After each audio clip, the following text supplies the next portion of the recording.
आप सबका एक बार फिर से स्वागत है। हम पहुंच चुके हैं कैसीनो सिटी ऑफ संयुक्त अरब अमीरात, रस अल खैमा में।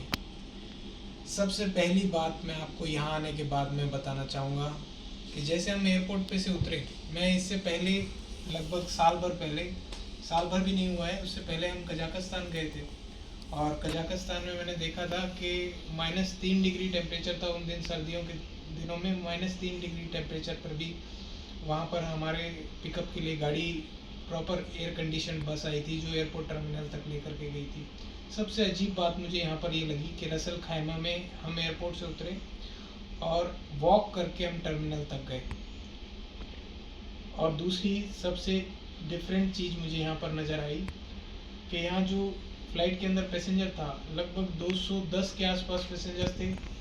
एयरबस A320 या 321 बड़ी फ्लीट वाली फ़्लाइट थी। और ज़्यादातर पैसेंजर जो थे वो वर्किंग क्लास थे, वर्कर्स। मेरे साथ वाली सीट पर एक एक्सपीरियंस्ड वेल्डर था जिसे यहाँ पर 10 साल से ज़्यादा का एक्सपीरियंस हो चुका था और फैमिली के साथ ट्रैवल कर रहा था। उसे पिक करने के लिए गाड़ी आई थी, एयरलाइंस की टिकट कंपनी की तरफ से थी, खाना वगैरह सब कुछ कंपनी ने पे किया था। तो यहाँ एक्सपीरियंस्ड वर्कर जो हैं वो भी यहाँ पर अच्छी सैलरी पे अपॉइंटेड है। दूसरी चीज़ जो मेरे दिमाग में यहाँ पर सबसे ज़्यादा जो जोर मैंने डाला तो पता चला, मुझे समझ में आया कि यहाँ जो ट्रैफिक लाइंस हैं वो डिफरेंट हैं पब्लिक ट्रांसपोर्ट के लिए, और जो प्राइवेट ट्रांसपोर्ट है उसके लिए लाइंस डिफरेंट हैं। लोग इंडिया के अपोजिट डायरेक्शन में ड्राइव करते हैं और दूर दूर तक आपको कम आबादी मिलेगी, विरल आबादी वाला क्षेत्र है। ज़्यादातर लोग इंडियन और पाकिस्तानी हैं। यहाँ की खुद की आबादी कम है, उससे कहीं ज़्यादा आबादी है यहाँ पर पाकिस्तानी और भारतीयों की। एयरपोर्ट के ऊपर मुझे एक इसी तरह के गेटअप में, जैसा गेटअप मैंने आज बनाया, इसी तरह के गेटअप के अंदर एक शेख वहाँ पर थे और बाकी कुछ स्टाफ के लोग थे। उसके अलावा बाकी जितने लोग थे सब इंडियन थे, सब काम इंडियन कर रहा था। सिम के काउंटर इंडियंस के थे, करेंसी एक्सचेंज पे इंडियन बैठे हुए थे। यहाँ जब हम होटल आए, अभी मैं होटल के रूम के अंदर से ये आपके लिए एक शॉट बना रहा हूँ, तो होटल के अंदर जो मैनेजर था वो इंडियन था। यहाँ पर इस होटल के अंदर ऊपर 3 क्लब चलते हैं, तीनों क्लब पाकिस्तानियों के थे। पाकिस्तानी और क्लब, नाइट क्लब जैसे बॉम्बे के नाइट क्लब्स होते हैं, लेडीज़ अंदर डांस कर रही होती हैं।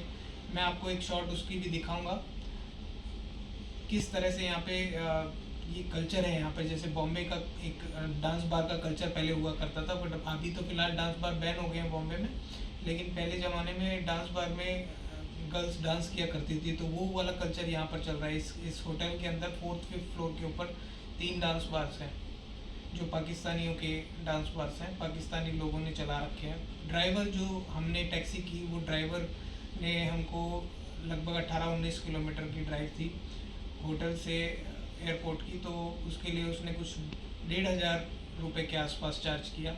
कुछ तकरीबन दिराम के अंदर होगा 50-52 दिराम के आसपास कुछ टोटल वैल्यू होगी।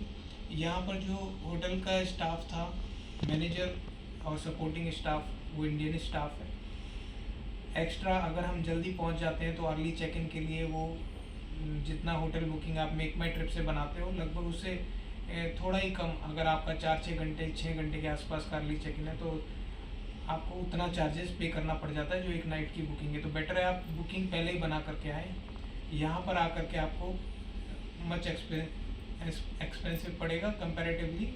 आपने जो मेक माई ट्रिप से बुकिंग बनाई है उसके कंपैरिजन के अंदर थोड़ा आपको ज़्यादा एक्सपेंसिव पड़ेगा अगर आप यहाँ डायरेक्ट आकर के बुकिंग करते हैं तो। और दूसरी बड़ी बात ये कि यहाँ दिराम के अंदर 10 दिराम पर रूम के हिसाब से म्यूनसिपाल्टी अलग से भी चार्ज करती है, तो वो एक एडिशनल चार्जेस होते हैं। टैक्सी की मैं बात करूँ तो 20 किलोमीटर का मैंने आपको एक अंदाज़ा दिया, लगभग 1400-1500 रुपये, सॉरी 20 किलोमीटर नहीं, 19-20, हाँ 19-20 किलोमीटर की दूरी के लिए जो हमने रात को ट्रैवल किया एयरपोर्ट से होटल तक। होटल के चार्जेस की अगर बात करें तो अप्रॉक्सीमेटली होटल के चार्जेस यहाँ पर होते हैं तकरीबन 4,000 रुपये के आसपास इस तरह का डिसेंट होटल आपको मिल जाएगा, 3 स्टार से 4 स्टार के लगभग। और अभी क्योंकि सीज़न टाइम है इसलिए थोड़ा महंगा है, थोड़ा एक्सपेंसिव है, क्योंकि दिसंबर जनवरी पीक टाइम होता है। इस टाइम जिस टाइम हम आए हैं उस टाइम थोड़ा सा एक्सपेंसिव आपको मिलेगा, अदरवाइज़ आपको इसी रेट में 4 और 5 स्टार होटल मिल जाएंगे।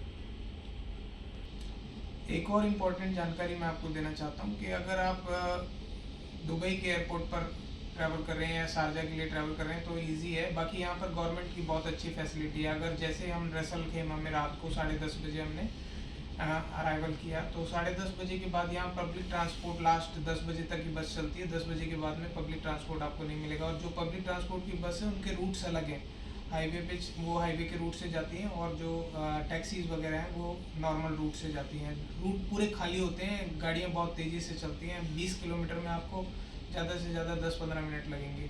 और यहाँ से डिस्टेंस लगभग दुबई का 1.5 घंटे के आसपास, शारजा का 1 घंटे के आसपास रसल खेमा से पड़ता है। गवर्नमेंट की तरफ से यहाँ पे आपको एयरपोर्ट के बाहर बसेस मिलेंगी शारजा के लिए और दुबई के लिए। जैसे ही आप रसल खेमा एयरपोर्ट पे उतरेंगे, बाहर जा कर के आप बस में बैठ जाइए, कोई चार्ज नहीं है, गवर्नमेंट की फैसिलिटी है। आपको दुबई यूनियन मेट्रो स्टेशन तक वो ड्रॉप करेगी।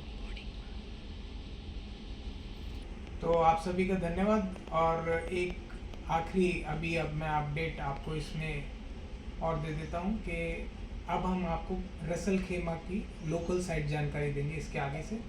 तो अभी चलते हैं साइट पे इस वीडियो के बाद। धन्यवाद।